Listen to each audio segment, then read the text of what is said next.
welcome back to the Conservation Chronicles, the podcast for the Wildlife Trust for Lancashire, Greater Manchester and North Merseyside. I'm your host today, Lydia German, and in this episode we are actually going to be talking about the site where we are today, which is Lunt Meadows, and we are in our exciting new learning centre, which we're going to dive into a little bit. But what really intrigues me about this reserve is it's quite different in terms of archaeological artefacts that are found here. Not only that, it's a multi-purpose nature reserve, it's a flood storage reservoir, and it's a community hub as well. So we're going to be diving into all of the different facets of this amazing site. And on that note, I'd like to welcome our two guests today.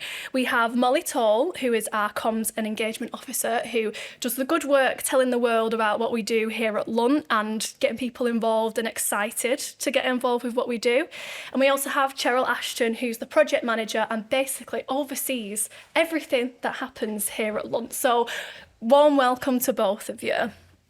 So describe where we are to anyone who hasn't been here before. What is Lunt Meadows? Where do we start? What isn't Lunt Meadows? It's a good question. Yeah. So we are a wetland nature reserve. So that means that we're home to lots of species that like water. But we're unusual in that we are also a flood storage reservoir. So it's a nature reserve most of the time. And then when there is heavy rainfall, when we sit along next to the River Alt, and whenever there's heavy rainfall and the river levels get very, very high, they spill over the embankment of the river into the reserve, and then in those moments it's operating as a flood storage reservoir. But on top of that, we also are the site of some very old Stone Age archaeology. The earliest dates we've got are 9,300 years old. Wow. Which puts the site in the Middle Stone Age. And what we actually found was that people were living here. So there was a few different settlements, but there's one that has been being excavated since 2012. Yeah. Is it? By archaeologists from the Museum of Liverpool.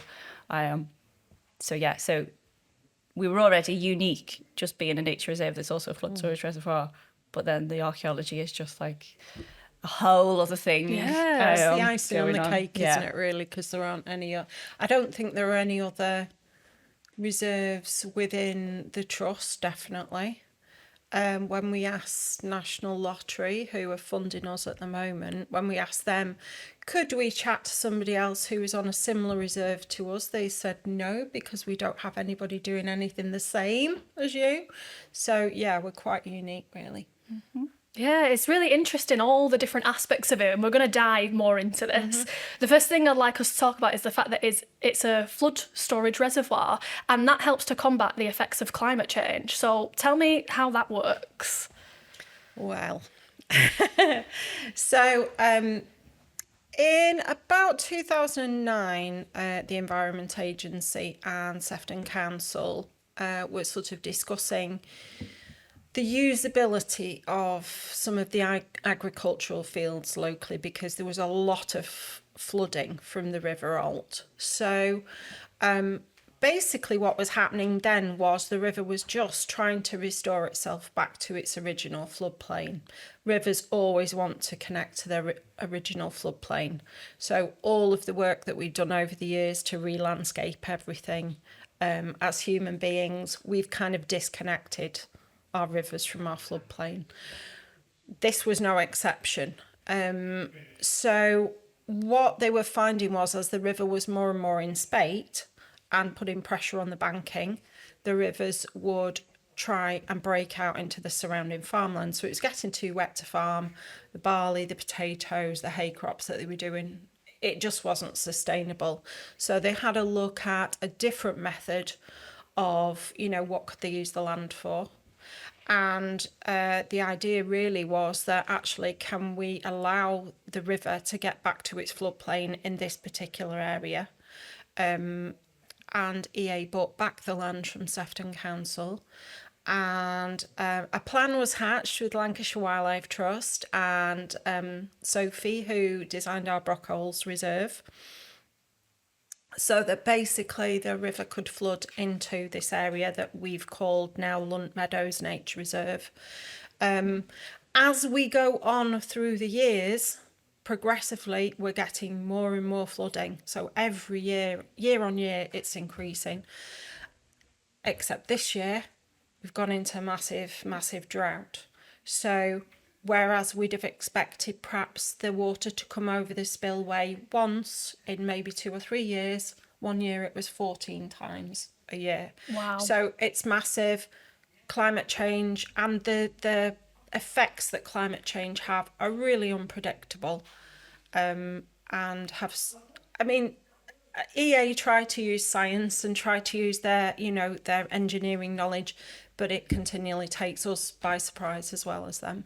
So tell me a little bit more about flooding and climate change then. How are the two related? Well, the two are related because with increase in temperature, it changes the weather patterns. So we're getting more areas that are carrying a greater amount of moisture, and then those amounts of moisture will just, here in particular, will dump on an area, say Lydiat, Thornton, Netherton. All of the surrounding ditches here lead to Lunt. So as the weather's becoming more unpredictable, we were told this decades ago, weren't we? We'd be wetter, and then we'd have really hot periods. So we are actually seeing those effects now at Lunt, and it's been a massive learning curve for us, hasn't it, really? Yeah. 54 days into our National Lottery project, we had a biblical storm, Storm Christoph, which actually flooded 1 million cubic metres of water into the reserve. The banks broke because of the river pressure, but it took pressure off other areas in the River Alt as well. And yeah, firsthand we're seeing the effects of climate change. So what actually happens at the reserve then when something catastrophic like that happens, or you talked about 14 times in 1 year? I'm assuming it's quite a challenging thing to navigate. Well, the 14 times in 1 year would have been water just coming over the spillway. So that's a more regular happening. So it can flood in a controlled way, or it can flood in a way that is just catastrophic. So Storm Christoph pushed out the banking, broke the banking. That was catastrophic, and the reserve wasn't. The reservoir, which our reserve is actually a reservoir, so that's part of national flood infrastructure. The reserve wasn't functioning under normal, standards. Normal everyday work is when the river comes over the spillways, just in a controlled manner. We've still got control over the reserve, so we've got quite different, haven't we? And it makes a heck of a difference to the way that the staff have to look after the reserve then. And with Storm Christoph, so that was January 2021. For anyone who's been to Lunt before, the water was right up to the car park, and we had like waves lapping up in the car park. So you had to shut the reserve, I'm assuming, or was it still open? No, it was definitely shut. We were closed for 6 months. Yeah, we were closed for 6 months. 6 months? Because there was this massive gap in the embankment. It was just completely ripped out. So the water you couldn't go like, oh, well, the water will just flow back out again, because it's just like this big massive hole. So it's kind of like it just became one with the river for a while. We developed a tidal system, didn't we? So all the screens, all the paths, all the fences, everything was underwater. And you would think that would put people off, but people notoriously like to come and see something immense, don't they? And something out of the ordinary. So, and for the team, that was quite hard to manage, telling people that this is a dangerous place at the moment. So what happens with the Environment Agency is when something's happened with a national flood infrastructure facility, they take over the reservoir again, and they're in control of that site. So we are just their tenant on that site at that particular time. For us to keep people out of the reserve was a whole different ball game. People were determined. They were coming to look. They were climbing fences. One person came on a kayak. Yeah, an didn't inflatable they? kayak. You are So- joking. And so The they, inflatable kayak. so they got, but as I say, all the fences were underwater. Some of these fences have got barbed wire on them, so they burst a kayak on one of the fences, Yeah. and then they were sinking. There was a bird watcher who was watching all this, and so they had to abandon the kayak. Luckily for them, they managed to get quite close to the edge. So this part of the reserve where we are now, where the building is, this bit doesn't flood, which is why our building is here. So they managed to get closer to this side, so they were okay. But it could have been really bad. Wow. Anyway, hopefully they learnt the lesson from that. Yeah. Well, you would think so, wouldn't you? You would hope. I'm sure it was quite entertaining, but slightly worrying for our bird watcher watching it at the time. Yeah. But what it did do massively, it's taught local organisations and stakeholders that we have of our project just how important Lunt Meadows is. So had that 1 million cubic metres of water not gone into Lunt Meadow, it would have gone into the surrounding area. So you can imagine the impact that would have had on road infrastructure, on buildings, on industry locally. So, it was a massive learning curve and kind of shaped future plans for the area as well, knowing now how important it is. I just want to bring back what you've said there about touching on plans, because you've also said that climate change is unpredictable and you don't know when things like this are going to happen. Yeah. So how much of a challenge has that been over the years since then? Is it still a challenge now? I think as a whole, so the River Alt catchment is a very unusual river. So whereas you'd usually have a river that starts in the uplands and ends up at the sea, ours ends up at the sea, but it starts in a city area. It's 17 miles long. I think it's the shortest river that we have in the UK. I'm not sure, but I think it's a river that goes through lots of urban areas. It goes underground in some parts as well and reappears, pops up again. Right. Yeah. So when you've got a river that's running through lots of urban areas like that, you obviously have to consider, if we've got climate change, if we've got more water coming into the system, we've got rising sea level, we've got to think about all of the areas around there and what impact. That river's not going to go away, is it? It's not, the water's not going to go anywhere else. It's going to go into the river. So along the entire length of the River Alt, other partners are looking at various different areas that will be, those sinks for water as we go on through the years. And now that we know these things, it's a case of thinking, well, where can we make more space, for water? How can we farm differently? How can we, farm with wetter conditions? Because traditional agriculture, isn't really going to cut it, 10, 20, 30 years down the line. So And then challenges just for us and our original plans for the site. When we started the Heritage Lottery Fund project 5 years ago, one of our big things was we're going to make all the paths accessible. But then when all the paths keep flooding, you go, well, is that really the best use of your resources to make that path accessible that is going to be underwater a lot of the time? Maybe we need to make a path somewhere else. And so it's sort of it's reshaped. Yeah, it's reshaping the site. Even then for the wildlife. So we've had years where we've got an island. We call it Avocet Island because avocets like to nest on there. But that island, sometimes it's not an island. Sometimes it's a much smaller island. And so it's sort of figuring it out and making sure if we can sort of accommodate for the wildlife, do we need to make more islands? Do we need to make more scrapes, which is where you have the slopes into the water that wading birds like to feed in.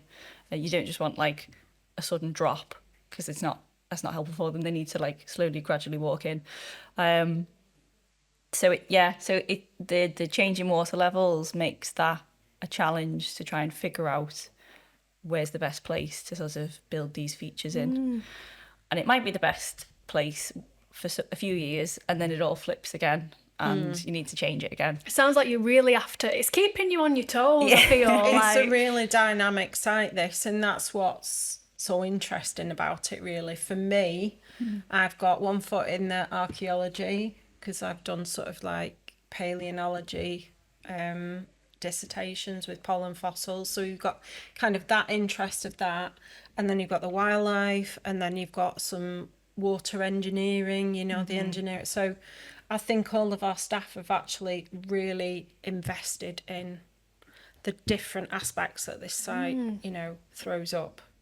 It's challenging. yeah. Definitely. You touched on the wildlife there, Avocet Island.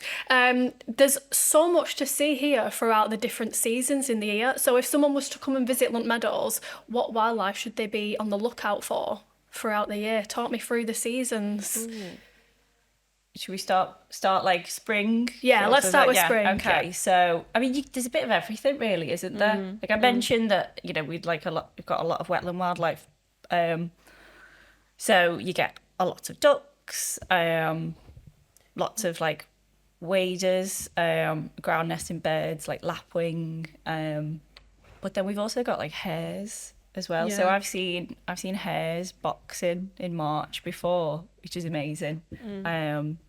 Even just like sometimes all you have to do is drive through the main entrance and you go, oh, there's a heron, oh, there's a kestrel, oh, there's the hare. It's just like there's loads of things.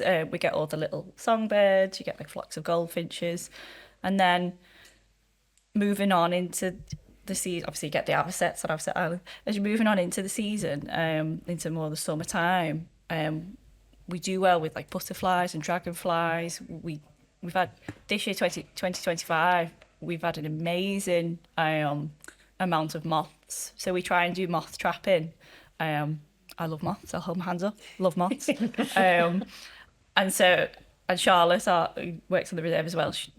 She likes moths too. So we put the moth trap out, and then we'll check it in the morning.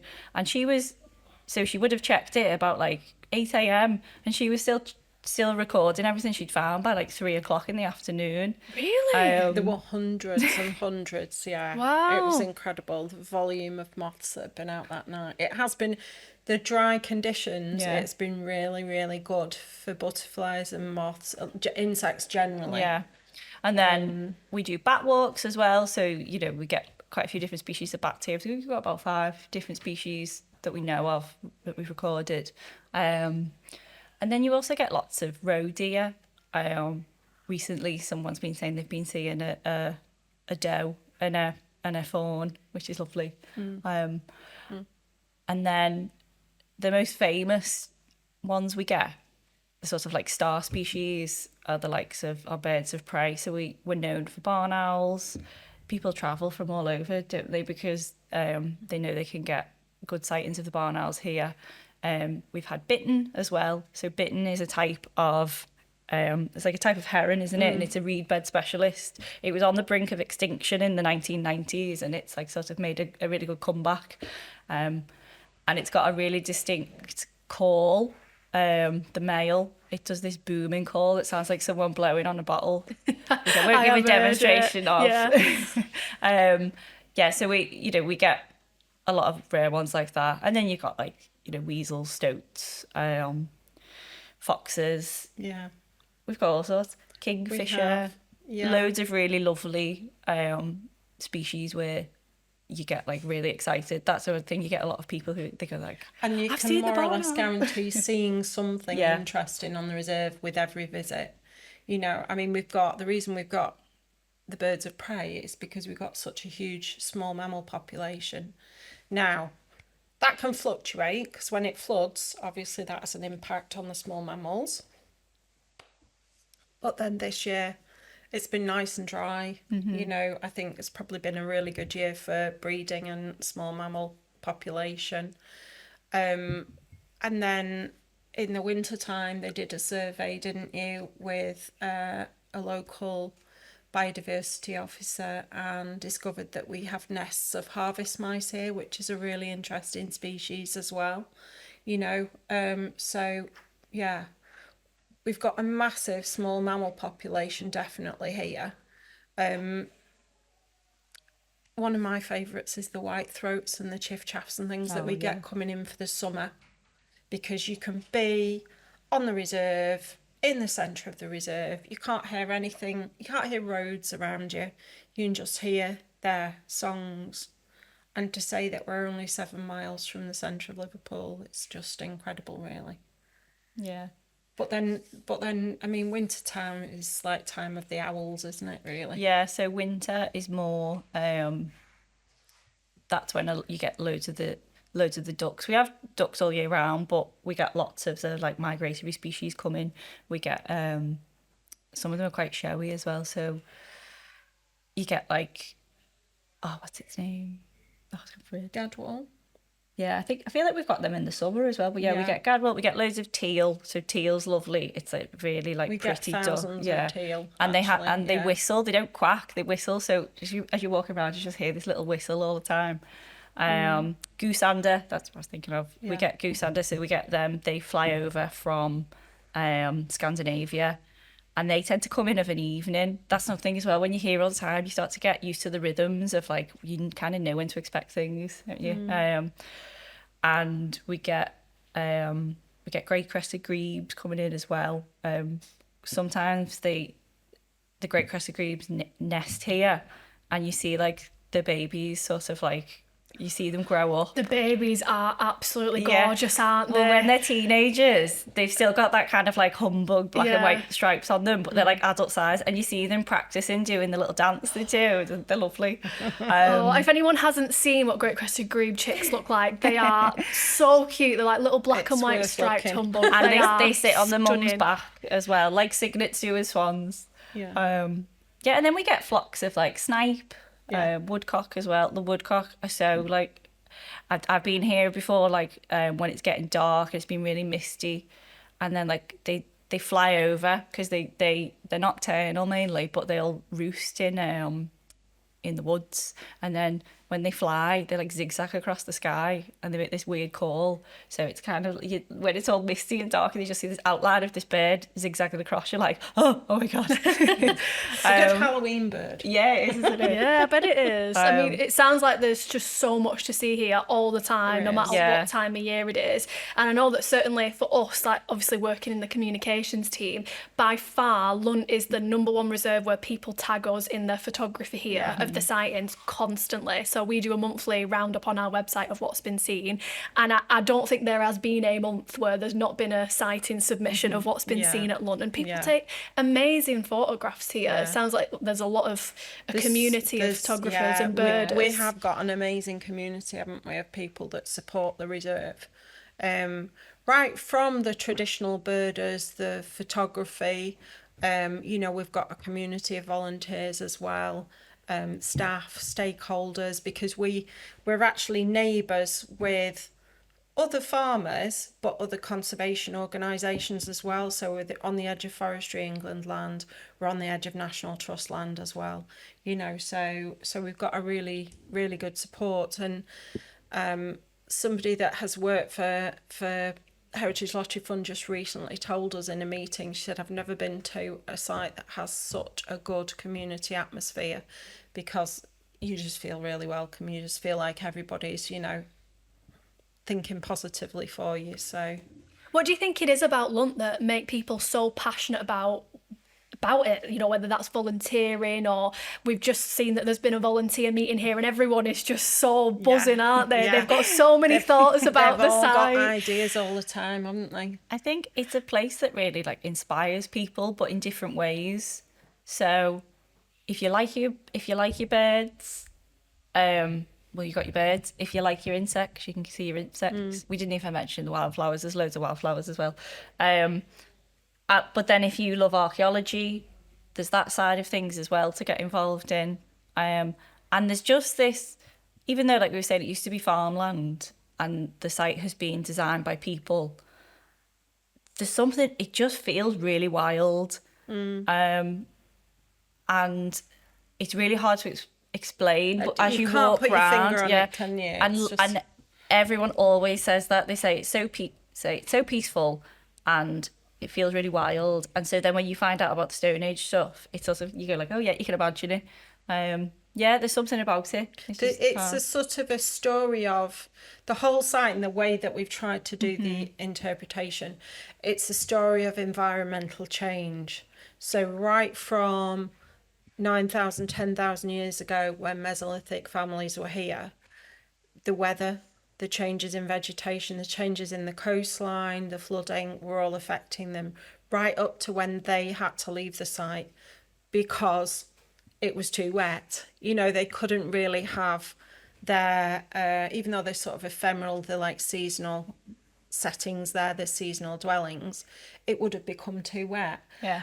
And it's kind of, it's full circle because it's what we're experiencing today. We're still trying to mitigate for when it gets too wet, for climate change. So it's a complete, and I think that's what captures people's, you know, imagination, that they can see all the problems that are, you know, just keep going round. It's a circular thing, isn't it? But also, this is something I love to do when we're showing people around, we take them up onto the river embankment, and on the other side of the river, it's still farmed, still farmland, and depending on the time of year, sometimes it looks prettier than others. But if they've just ploughed it and it's all just soil, you can stand there and you get a really good view of the farmland that goes really, really far into the distance.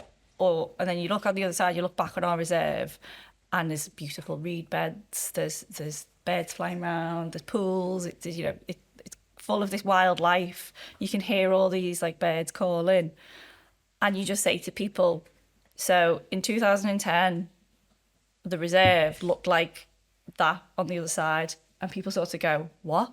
And you're like, yeah. I don't know if it's losing its impact a little bit as time goes on, because it's had like a longer amount of time.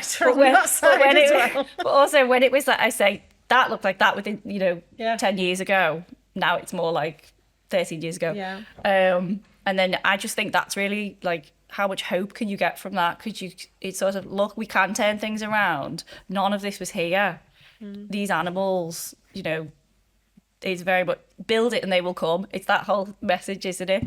And so I think that sort of makes people go like, oh yeah, there are things we can do. It inspires hope. It's really good illustration, isn't it? And there's if you're there at the right time, you can see them ploughing the fields across the way, across the other side of the river.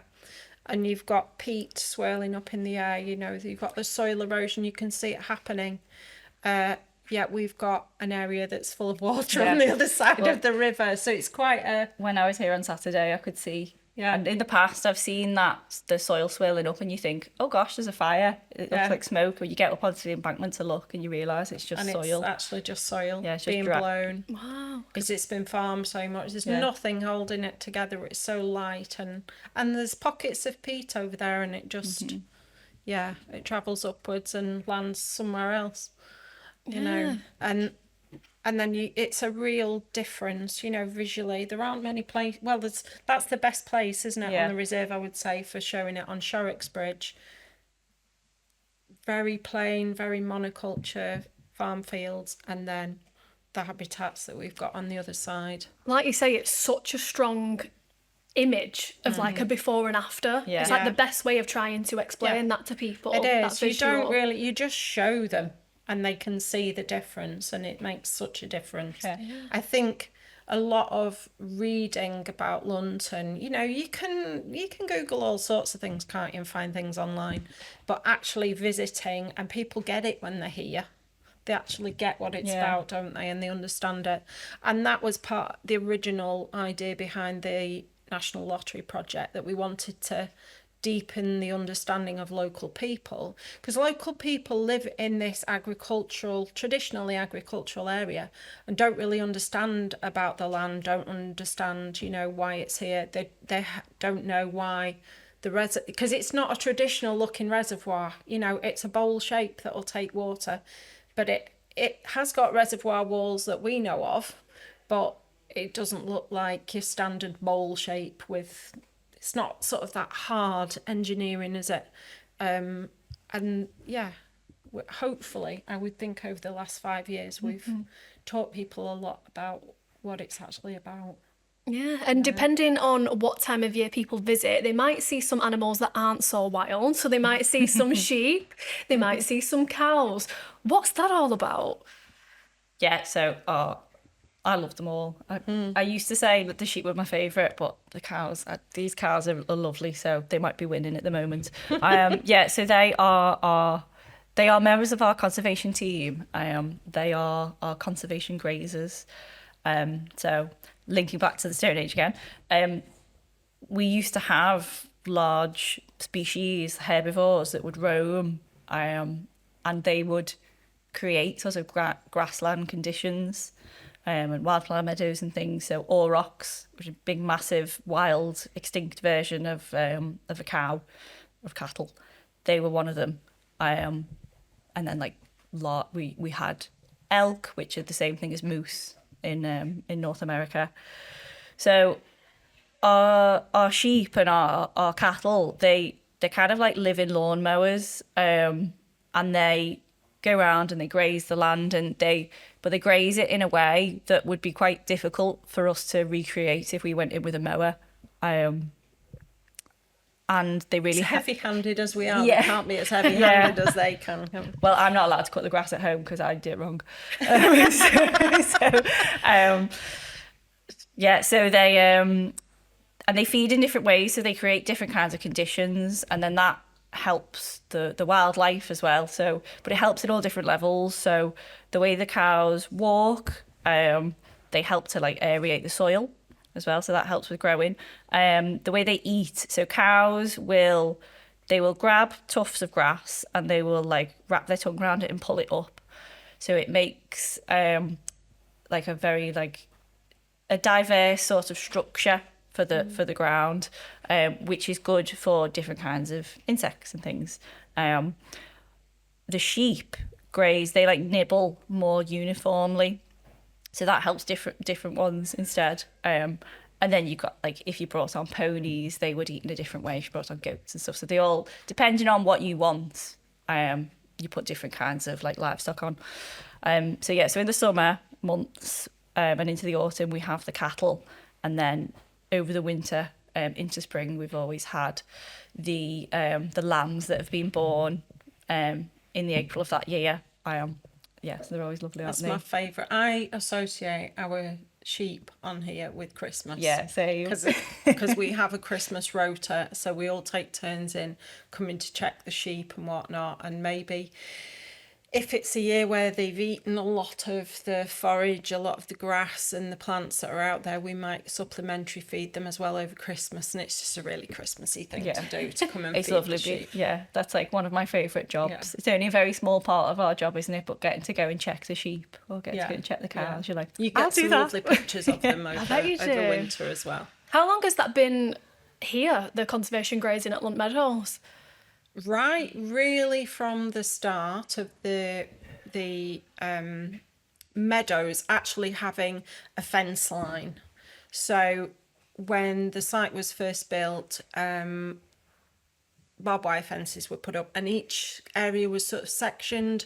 So that's not just, I suppose some of them followed the original fence lines, but some of them are made into compartments for our management as well.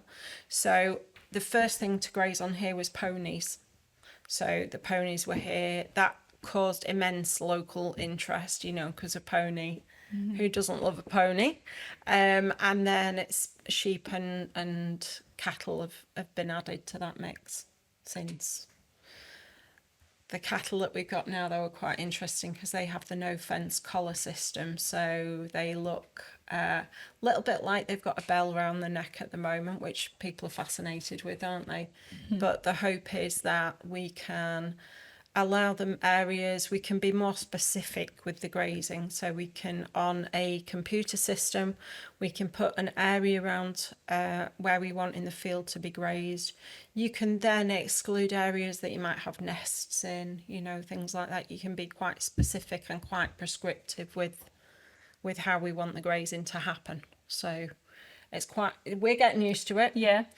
The cattle do some training on it, so they actually train to use the collar system.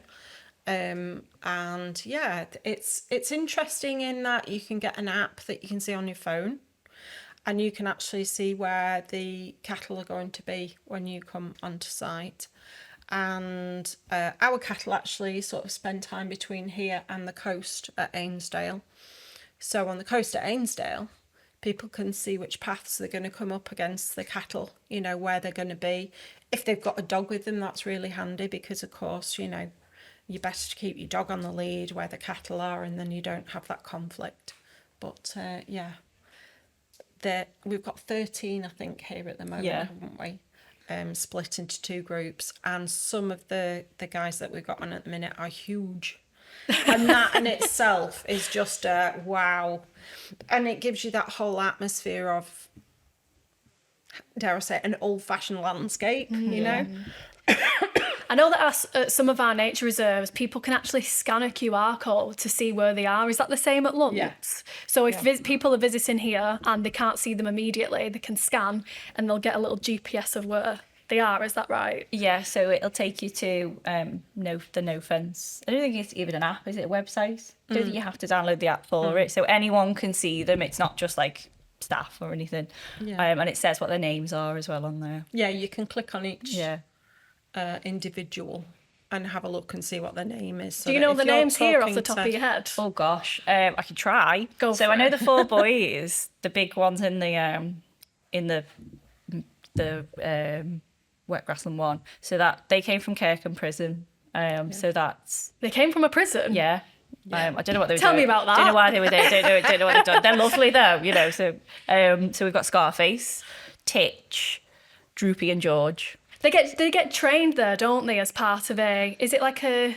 Well, the reason often prisons will have quite a large area around them of grassland that needs maintaining. So it's quite common to have cattle. It's quite common for perhaps an inmate, a prisoner, to learn animal husbandry as well while they're there. But yeah, our cattle were ones that were at Kirkham. Yeah. And then the other ones in the other field, so they're new to us. They, other than like home where they were born and stuff, Lunt is like the first new place they came to, and they're really lovely. Some of them had never like met before, and they immediately kind of all bonded and became a group. So there's Wendy, Woad, Can't remember any of them. I'm sorry. and then so also the names relate to the year they were born. So ones that have got a W were all born in one year, and then the others their names begin with Y. There's Yoda, Aya, I don't remember now. No, If people come Yeah. to Get my Lunt, phone But out. If it's they on No scan the Fence. QR And it code. does say it on their ears as well. Wendy's the one with the horns. Yeah. But yeah, they're lovely. She's the leader.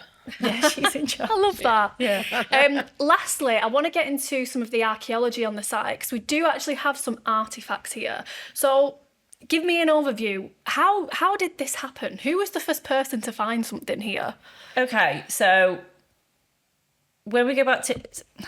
This is a story that jumps around a bit through time. So when the Environment Agency had decided they were going to turn this area into the flood storage reservoir, they came across a study that was done, like a report from the 90s by an archaeologist who worked at the Museum of Liverpool, or National Museums Liverpool it was called then, called Ron Cowell. And Ron was an expert on prehistoric archaeology, and he had sort of surveyed the land and said that there was a good chance, because of the lie of the land and the changes in the environment over time, that this would be a spot where there would be Middle Stone Age sort of settlements and evidence of these.